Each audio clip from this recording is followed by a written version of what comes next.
So, questions, anything? Swami, I suppose I have something just around. I went for a forest walk with a friend and we were picking bilberries and I feel euphoric when I am in nature. And I kind of feel sometimes I find that easier for me in terms of sometimes if I use my prayer as I'm in the forest, I just find what is just sitting still. Sometimes I find it very, very hard to do. Hmm. So you see, we should try and use every opportunity we have. We have this um, misunderstanding, we might call it, that nature is an environment where we have trees and flowers and birds and all the rest of it, and hills to climb and so on. And we forget that we ourselves are part of nature. And that requires us to apply philosophy that is convinced that there is no difference between anything. It looks different, no doubt. And for practical purposes, we have to treat things differently.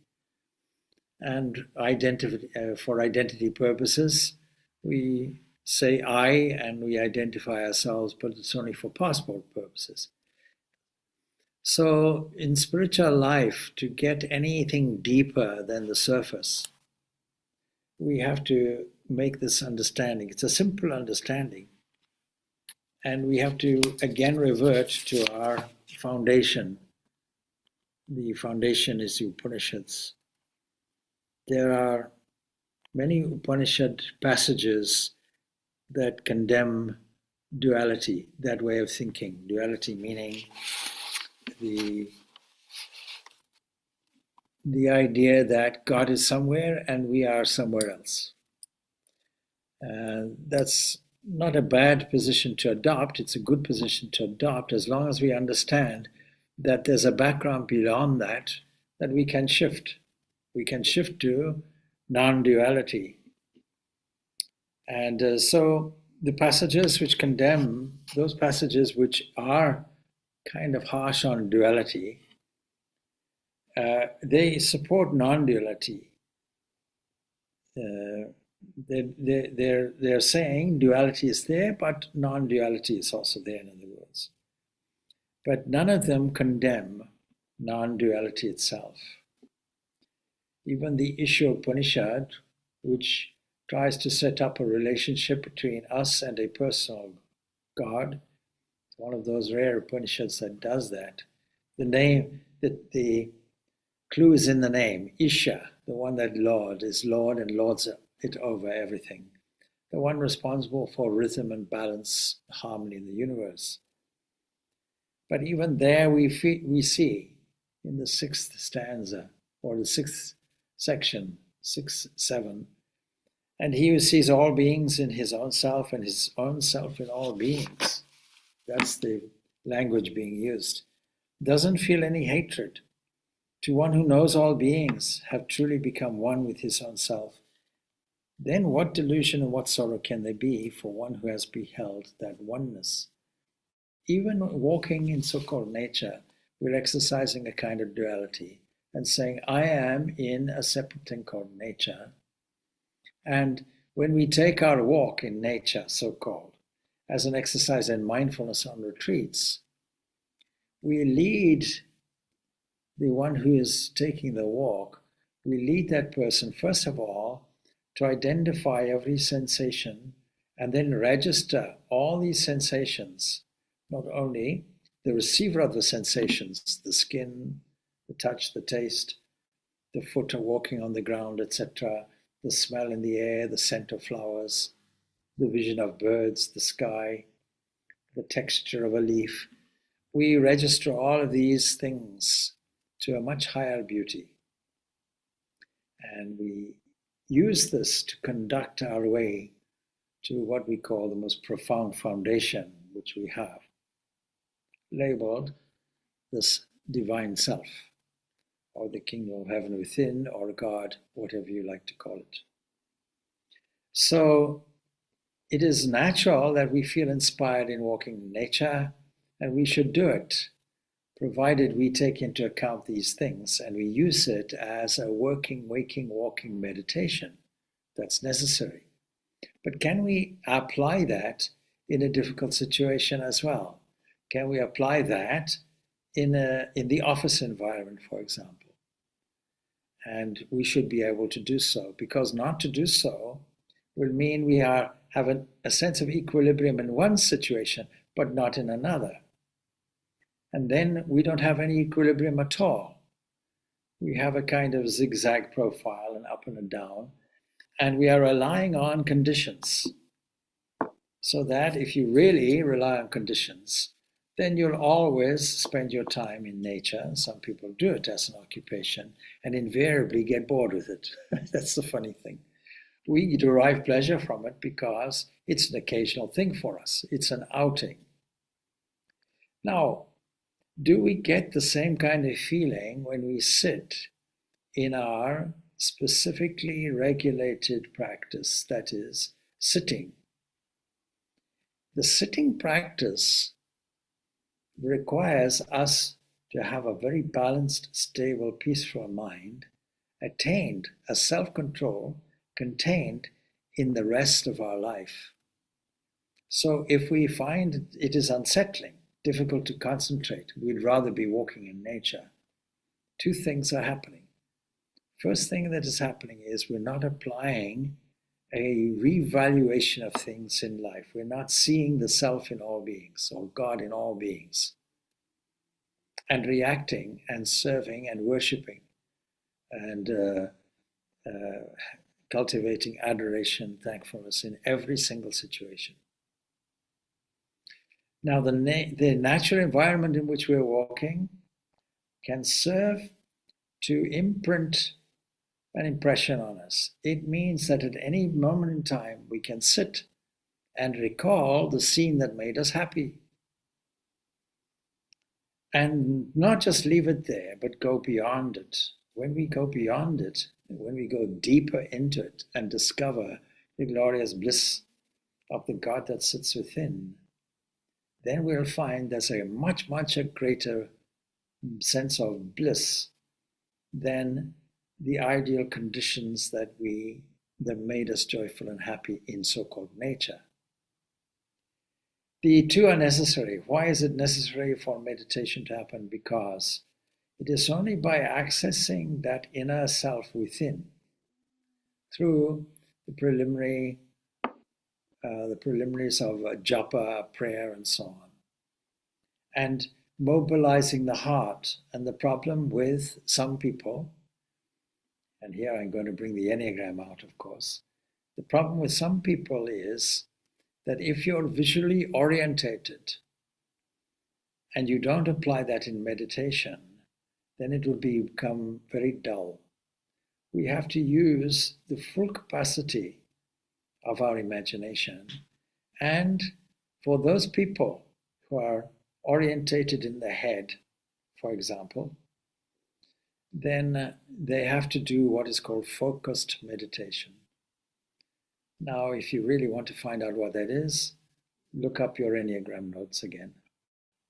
There you'll see for the head people this technique of focused meditation, which allows a person visual accessing. It allows a person to start with eyes open and gradually take an inward journey and stop the jumping mind. It's easy to do that, stimulated by nature, no doubt. But can we always be in nature? And what we require in meditation is absolute stillness. And so where do we get all these clues about meditation? If you haven't been on a meditation workshop with me, you'll pick it up on the yoga of meditation. That is, this Raja Yoga or Dhyana Yoga. Is why I give people this book as a kind of primary book. Because to me, in this age of modern science, it tells us about the science of religion. It gives us a logical pathway, which doesn't require necessarily somebody to be theistic or atheistic. Anybody can meditate. It depends what subject you meditate on.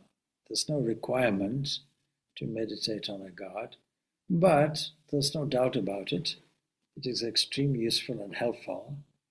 And the most useful thing that we can do in this age, and simplest thing in this age, will be a loving repetition of God's name, tuning ourselves into the glory of the Divine Self is always the way. So when we sit down and we struggle a little bit, it's only because, not because the underlying reality is absent from us, but our attention is pitched somewhere else. And we have to gather that in, or pratyahara, gather that in, and project it onto the subject, and make the mind a revealing factor. Make it the lamp of illumination that illumines what is sitting there within. And if you see the meditation workshop, the most common difficulty for people to sit in regular meditation is, I'm not in the mood. Why are you not in the mood? Because the mind is distracted by many, many other various things. And it's distracted because these various things are our normal life. And we have to see it from a different point of view. We have to insert the understanding of the underlying beauty, even in things which don't necessarily appeal to us. It's easy to see God in a kitten. It's easy to say how cute this is, how innocent this is. It's easy to befriend a dog. A dog doesn't answer you back. If you don't treat it right, it might bite you a little bit. But it's easy to see some kind of beauty or some kind of joy, if you will, and empathy in those kinds of things. It's easy to see that in nature, so-called nature, trees and flowers and so on. And that is a very good environment for a yogi. But when walking in nature, as understood, as trees and flowers and seen, why don't you spend time to sit down? Maybe you do. Sit down from time to time and meditate. When should you meditate? Is it morning? Is it evening? Well, yes, but anywhere where the mood takes you. So cultivating a mood, if it comes naturally, that's wonderful. But if it doesn't come naturally, then we have to bring the mood around. We have to persuade our mood. Some people may use chanting. Some people may use music. Some people may use passages from scripture as a theme. In any event, we have to bring out impressions that are sitting there in the unconscious mind, pictures and scenes, and take the attention on an adventurous journey within. Now you see, what is the difference? The difference is because you feel the underground when you walk under the feet. You smell the air. But what happens in a dream? In a dream, you can also be walking through a forest. In a planned dream called meditation, you can replay the sensations. You can recall every single sense that you have. That's why I sometimes define meditation as a planned dream. You're the director, you're the producer, and you take a theme that inspires you, or any theme will do, any object, because divinity is expressed or manifest as the entire universe with all its objects.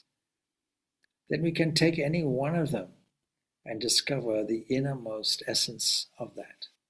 You take the mind on a journey, and when that journey is complete, you bring it back and take it in again. So a great symbol of this process of meditation is the Sri Yantra, a combination of over 40 triangles, interlocked, interlaced, which says we can go from the outside and gradually go to the inside. And when we've gone to the inside, we can see equally, we can go to the outside. So this internal-external journey is what we call meditation. And it requires a mobilization of the heart. Mobilization of the heart whereby we ask for divine grace, and we don't start our meditation until we feel the living presence of the divine. So our first thing then is to sit there in the environment and wait for the visitation of the divine to come to us.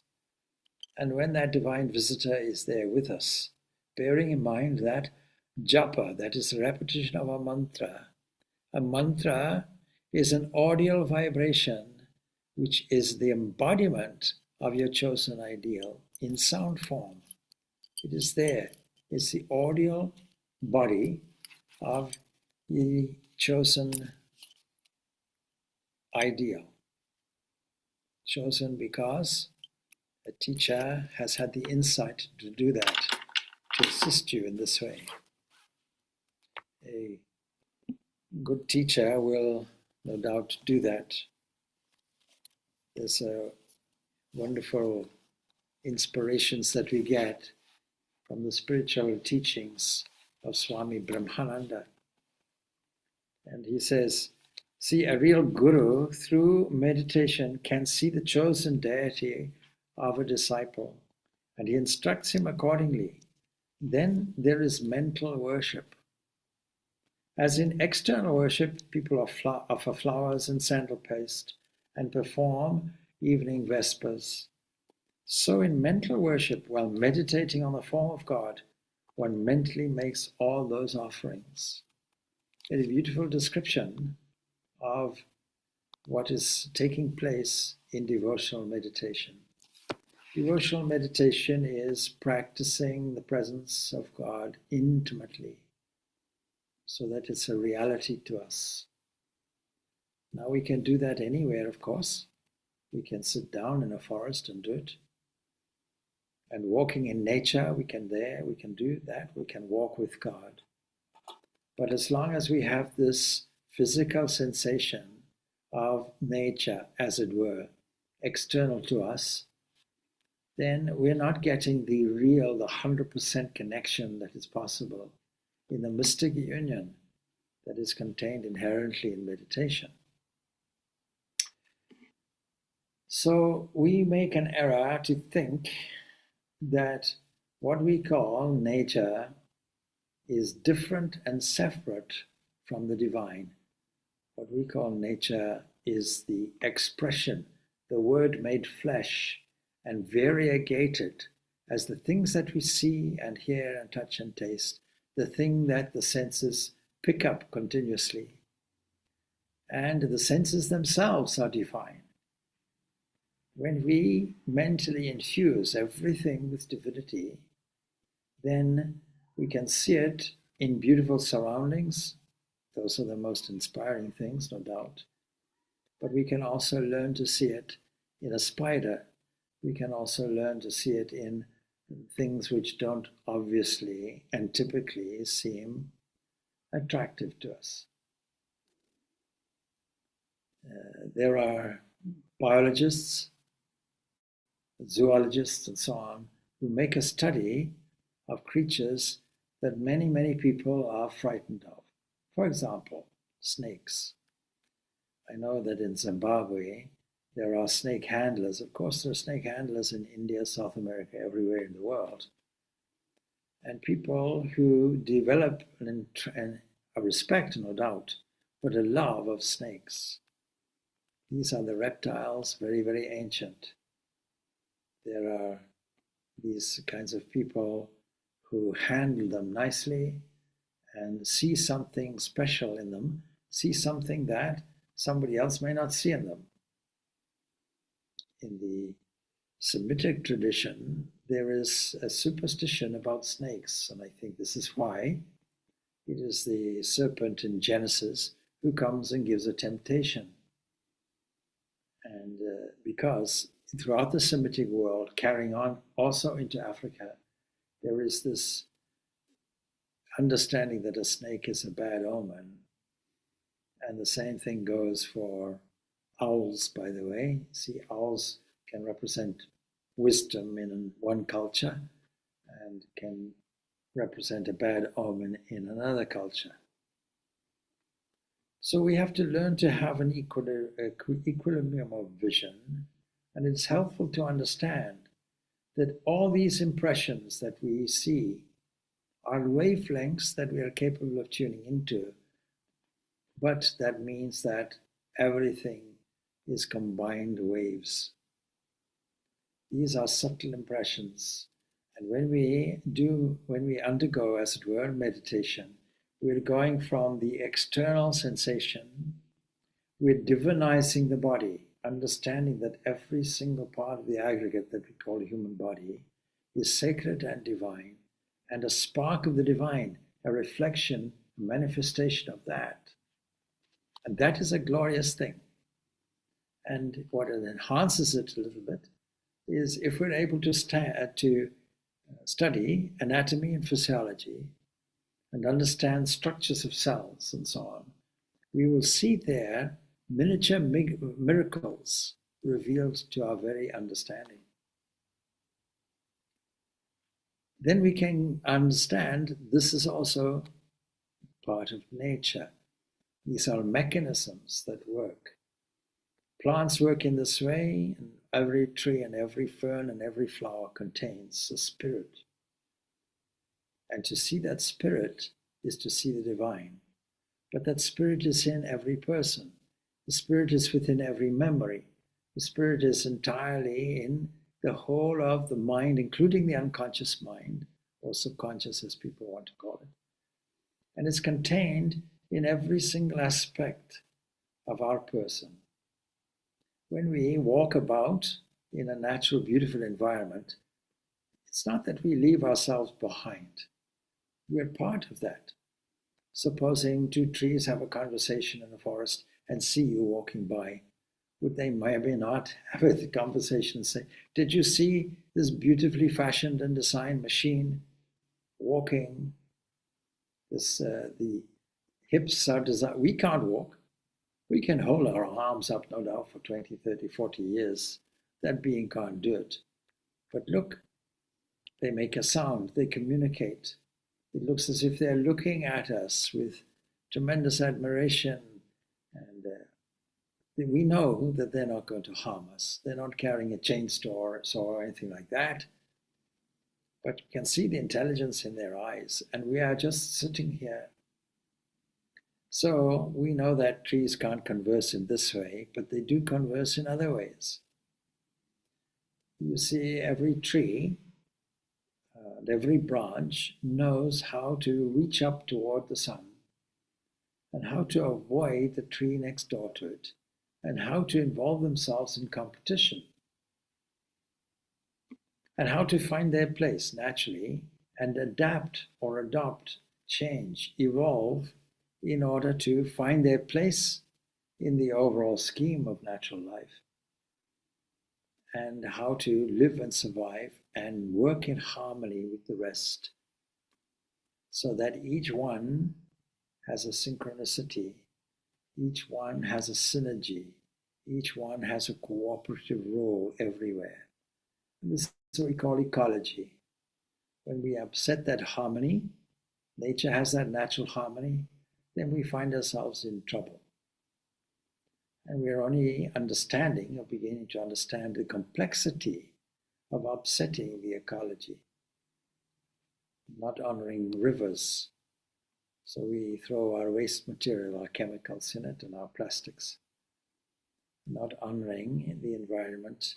Even those people who feel excited about conquering Mount Everest will leave their debris in the base camp all over the place. It's become a critical issue in Nepal, for example, where they have to restrict numbers doing this, apart from the safety risks, which people seem to underestimate. They leave all kinds of rubbish behind. We are a wasteful species we have become. And then we don't know how much damage we personally are doing by putting carbon dioxide into the atmosphere, even though it's very minimal compared to all of that is taken up by the oceans and so on. We don't know actually how much we're contributing toward that. No doubt every effort is going to help a little bit, but the overall tackling of this problem is completely impractical. Any goals and targets for the carbon footprints is completely unrealistic. So heading for this 1 degree, we won't reach 1 degree, then it's 2 degrees, and then 3 degrees. 3 degrees centigrade, the earth will warm, we want to prevent that. Well, judging from the minimal efforts that are being undertaken at the moment, we won't even make that. Now, there's nothing to be alarmist about either, because Mother Earth has a great historical reputation for balancing and correcting things. And the increase, of course, in temperatures will also result in an increase, of course, in carbon and carbon dioxide and so on and so forth, means that more vegetation can be there. It's a kind of cyclical thing, but it's an enormous, controversial and complex topic. Controversial and complex. Controversial because it is complex. So many factors are there to be taken into account. We can hardly make an accurate model. Anyway, that aside, despite all that, the human is a most wonderful mechanical machine. The body is a wonderful mechanical machine. The mind is a wonderful machine with various departments of reception and analyzing, feeling, responding, collecting, recollecting. Then we have overall behavior that can be observed and controlled. We have a decision-making faculty, executive faculty. The discriminative faculty is there making choices. And beyond that, we have a blissful nature all the way at the back of that. And behind that all, making things work, is the presence of the divine sitting there. What a glory. Mostly are going unnoticed. That's the thing. And what occupies ourselves on a walk, a forest path or a hill, can be entirely spoiled. That sensation can be spoiled by anxieties and worries on different fronts: domestic front, financial front, personal difficulties, and so on, so forth, so-called difficulties, and so on, all of those kinds of things. And we lose our perspective. If you really want a perspective on how to handle life, then maybe we should get an alarm call. Let us take an optimistic view of a 100-year lifespan. In the next 100 years, somebody else will be living in the house that you saved up for. Probably. In the next 100 years, nobody will remember you at all. Probably. In the next 100 years, if you have a family, you're so remote from the immediate family, they won't know that you were even part of their generation. So this is the realistic thing. And where will this physical body be? Well, ashes to ashes, dust to dust. It'll be crumbling somewhere. Or it'll have been dispatched to the elements as a neater way of doing it. Much more satisfactory way of doing it. Return it to the fire, the air and the fire and so on. So our way of viewing the world is that we have blown our world, personal world, out of proportion. And it requires some sobering reminders, such as I just mentioned, to bring us in and say, well, why don't we value this present moment, here and now? Meditation does that. Walk in a forest does that. And then can we apply it equally spaced out throughout all our activities. That's the key. So, in a conversation that I was reading from, Swami Purnananda says, do not waste your time anymore. Start this very evening. You do not have to perform mental worship right now. Practice japam and meditation in the morning and evening. And follow, he says, what I say for 2 years. You will get bliss, ecstasy, and vision. And in time, I shall tell you what other practice you should take up. But at least do that for 2 years.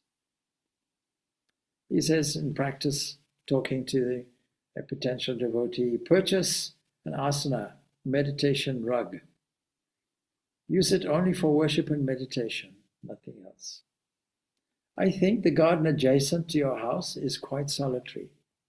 He's not saying don't go and walk in nature. If your house is noisy, or if it is not convenient to practice there, then practice your disciplines in the garden. And if you want to extend that garden to the nearest hillside and go for a walk, do that. Moreover, he says, a holy place, like Varanasi, is congenial for rapid spiritual progress.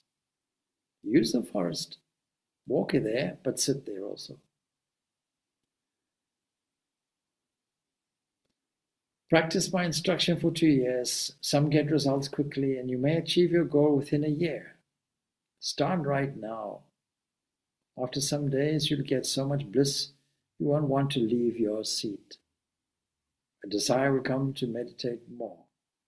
Sit erect and cross-legged, placing the hands either on the chest or in the lap. And now and then have the company of the holy. Sometimes study the scriptures, I would say even daily, and visit me when you can, and so it goes on like that.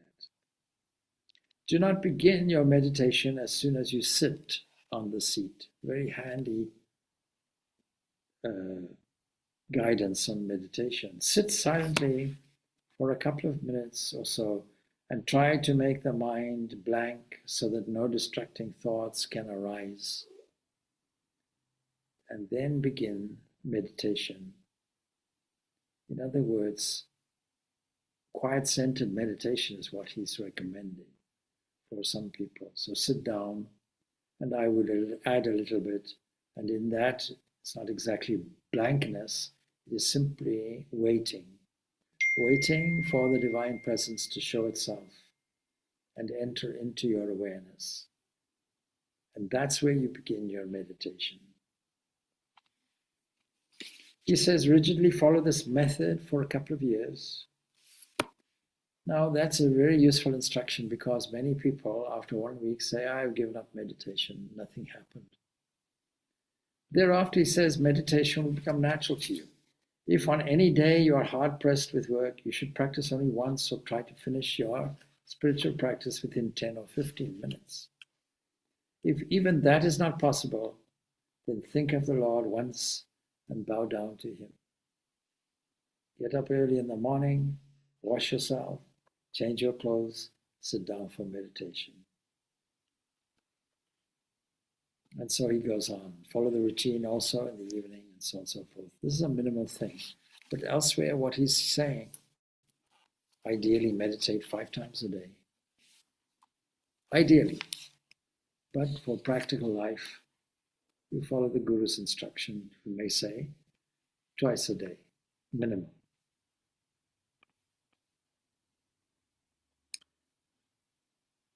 On a separate occasion, he's saying, Sri Ramakrishna used to say, God reveals himself to a devotee who feels drawn to him by the combined force of these 3 attractions. The worldly person's attraction for possessions, the child's attraction for its mother, and the husband's attraction for his chaste wife. What does it mean? It means that when intense longing for God replaces all worldly desires of the mind, and I would add, fears as well, because fear would be on the opposite side of the coin. Desires on one side, fears on the other. The one is to pull away from the other. Then one realizes him and gets his vision and divine touch. Then he mentions passage from the 18th chapter of the Gita, which is a summary of all the teachings of the Bhagavad Gita. And of course, there it says, abandoning all duties, that is, all sense of taking results. Take refuge in me alone. Take refuge in me alone. That take refuge in me alone is the subject of many, many songs. Take refuge in me alone. Your refuge, it's all there in all the songs that we sing. So these are some practical ideas about meditation that we may, and if we find that walking in nature seems more rewarding, it means then that we never really sat down properly, I would think, in meditation and applied something different there. And we are able to, of course, you know how to take a photograph. I often joke, you blink like that, there's a mental impression there, and you can bring that up any time. In sitting down for meditation, you can carefully select the most joyous scene you can think of in your life. Bring it out as the value of going on pilgrimages. In pilgrimages, we gather many, many mental pictures of things. I'll give you some personal ones of mine. For example, well, one is, I have so many, but I often think of a visit I did many, many years ago, actually in the early 1970s. And I was there. There's a place in Gujarat called Mount Abu. And there people come from all over the place to see the sun's position, exactly where the V of the valley is. And the most glorious sunset is there. So that is worthwhile. I have a whole collection of sunrises and sunsets, particularly over Lake Malawi in Africa, which is the most spectacular that you'll ever see. And coming like that, you now develop a theme, because naturally a scene like that takes your breath away and saves you a lot of money. You don't have to go to Lake Malawi to see it. You can simply capture it there. You know, we have the great advantage of modern technology today where people can, on the YouTube, go and do a virtual travel. They can see these places and so on, visualize it. The only thing is, you can't engage all the senses. There's no substitute for being there and engaging all the physical senses and making that part of your recollection. Dwell on it, slow it down, take your time about it. There's no hurry. Make it a kind of Walt Disney picture where the blue is ultra blue, the green is ultra green, and enjoy that process. And you'll find there the rewards of meditation will come to you. Well, I think I've spoken enough on that. I hope that's useful for you. Are there any other questions that anybody may have?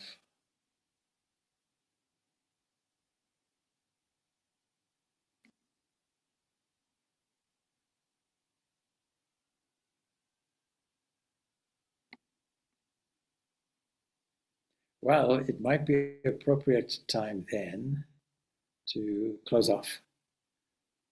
And that gives you the opportunity then for personal practice that we've just been talking about for almost an hour or less. So, we finish off Om Shanti Shanti Shanti. Peace, peace, peace be unto all. Thank you, Swamiji. Thank you, Swamiji. Thank you, Swamiji. Thank you, Swamiji. Om